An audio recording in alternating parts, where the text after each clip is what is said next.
Welcome to JT's Film Reviews, and to the first film review that I have for 2025. And that movie is Leigh Whannell's Wolfman. It's an updated take on the classic Universal monster. Not only did he direct, but he co-wrote the screenplay with his wife, Corbett Tuck.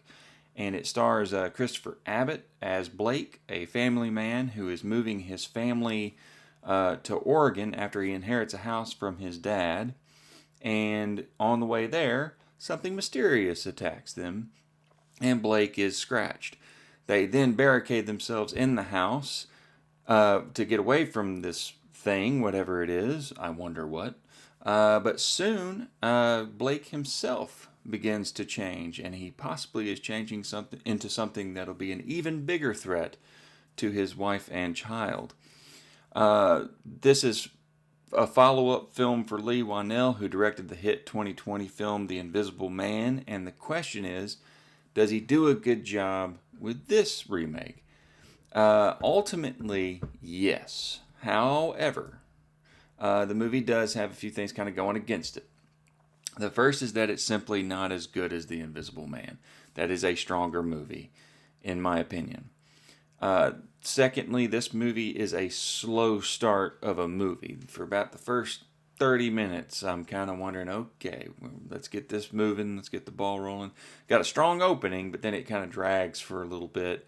But once things start to happen, once the attack happens, the movie picks right back up. The only other criticism I would say that I have is that the movie does contain, obviously I won't spoil this here, a pretty predictable twist. Like the moment I saw something in like the first 10 minutes of the movie, I was like, I know what's happening here. So it's a bit predictable at times.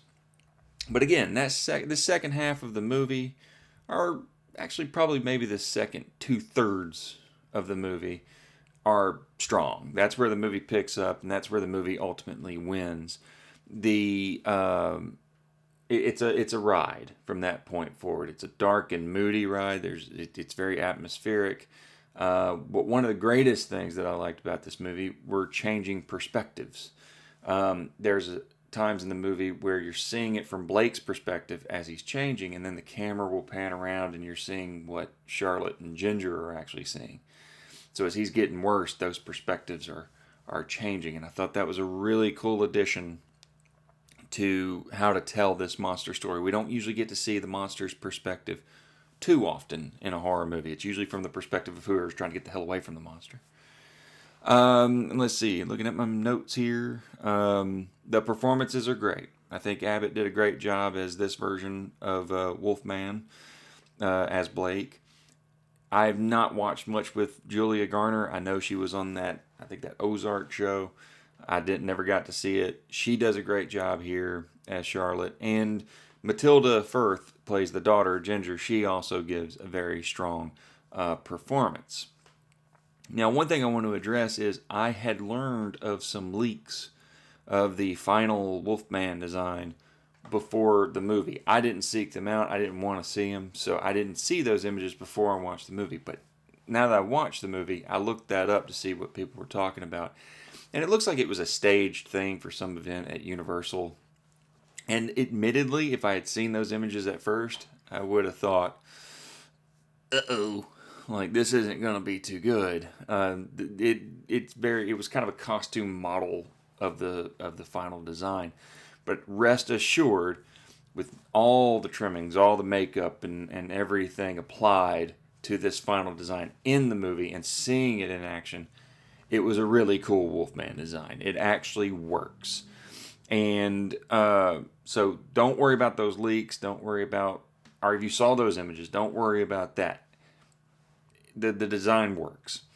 And finally, the best thing I can say about it is Whannell, he gave a commentary on domestic abuse with The Invisible Man, and that was a metaphor for the monster in that movie. There's a metaphor in this movie as well. It's kind of about a dad who is fearful that he will pass on the negative aspects of his father to his daughter, to his child.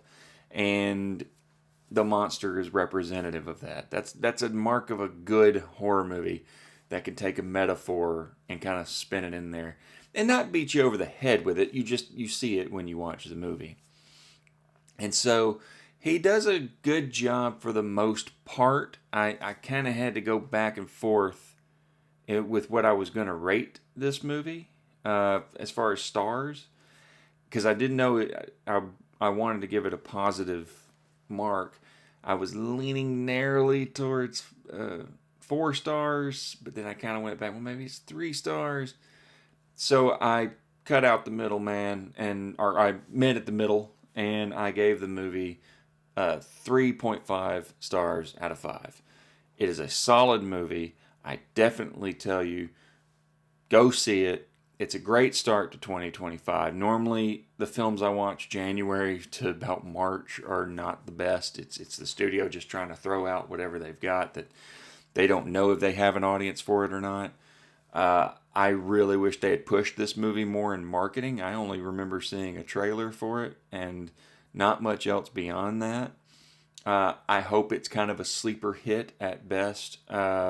That's kind of what it's trending for the weekend. A nice start to 2025. But I felt this movie could have been pushed more because it is good. It's a very solid start to 2025. So that said, I did want to go ahead and discuss one other thing before I let you guys go. This is my new YouTube channel, JT's Film Reviews. I will be making tweaks to it, I'm sure, and as I'm learning how to do this thing, hopefully these reviews will get a little bit more clear cut, and I'll have a little bit more of a rhythm to them. But starting on Thursdays, I'm going to post retro reviews. Now, these are going to be reviews of older films, and I'm going to try to have a reason behind them. Like, is it celebrating an anniversary? Is it back in the limelight for whatever reason? Does it have a sequel that's coming out? Something like that gives me an excuse to revisit it. And you'll only see those on Thursdays. I'm going to call them my Throwback Thursday retro reviews. And the first one should be hitting next Thursday, and I hope to schedule it to drop that Thursday night at 12:01. So it'll be ready to go on Thursday. That said, Wolfman, had a blast with it. Definitely recommend it. Whannell, he did it again, in my opinion. I think he's a great horror writer. I think he's a great horror director now. He also did an underrated movie called Upgrade that I really enjoyed. And of course, he directed one of the Insidious films, almost all of which he wrote. And so his record's alive. And, this is definitely a hit and not a miss. I will be going to see another movie sometime next week. I don't know which movie that will be. But until then, have fun at the movies, and I'll see you there.